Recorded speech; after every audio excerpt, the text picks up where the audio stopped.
பார்க்க போகிறது chilli egg balls. இது நல்லா கிறிஸ்பியாக இருக்கும். உங்கள் வீட்டில் இருக்க கிட்ஸ்க்கு நீங்கள் ட்ரை பண்ணி இதை செஞ்சு கொடுங்க. இப்போ வாங்க இந்த ரெசிபி எப்படி செய்யுது நான் உங்களுக்கு சொல்லித்தரேன்.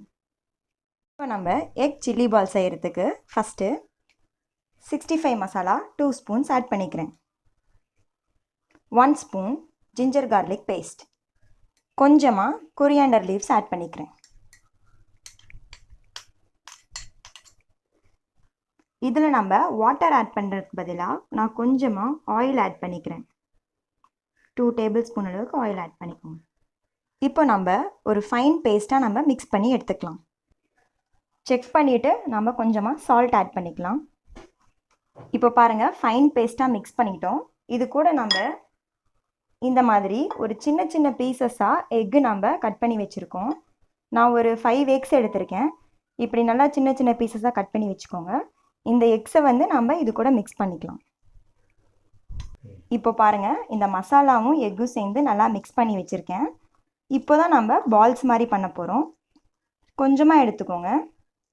கொஞ்சமாக எடுத்து இப்படி சின்ன பால்ஸாக பண்ணி அரிசி மாவில் நம்ம சும்மா ரோல் பண்ணி எடுத்துடுறோம்.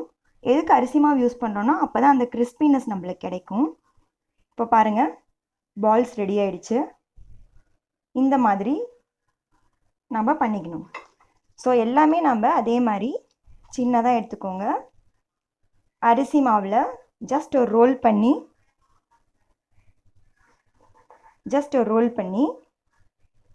இப்படி நம்ம வச்சிடலாம். ஸோ அதே மாதிரி இங்கே இருக்கிறதும் இப்போ பாருங்கள், நம்ம பால்ஸ் எல்லாமே ரெடி ஆகிடுச்சு. ஒரு 5 to 10 மினிட்ஸ் இது அப்படியே செட் ஆகட்டும். அப்படியே நம்ம க்ளோஸ் பண்ணி வச்சிடலாம். இது நம்ம ஆயில் போட்டிருக்கோம்.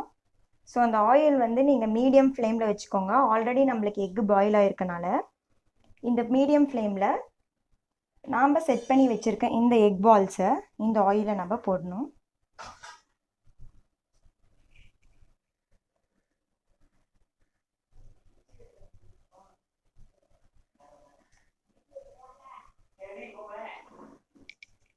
அப்படியே கொஞ்சமாக ரோல் பண்ணி விடுங்க. இப்போ பாருங்கள், இந்த பால்ஸ் இப்படி கலர் சேஞ்ச் ஆகி வர மாதிரி இருக்குது. ஸோ இந்த டைம் அப்போ நம்ம எடுத்துடலாம். இப்போ பாருங்கள், நம்மளுடைய சில்லி எக் பால்ஸ் ரெடி ஆயிடுச்சு. இப்போ பாருங்கள், உள்ளாரெல்லாம் நல்லா ஃப்ரை ஆகி வந்திருக்கு. ஸோ இது உங்களுக்கு ரொம்ப பிடிக்கும்னு நான் நினைக்கிறேன். ஸோ இந்த சேனல் உங்களுக்கு பிடிச்சிருந்தா லைக் பண்ணுங்கள், ஷேர் பண்ணுங்கள், கமெண்ட் பண்ணுங்கள், சப்ஸ்கிரைப் பண்ணுங்கள், பக்கத்தில் இருக்க பெல் ஐக்கான் கிளிக் பண்ணுங்கள்.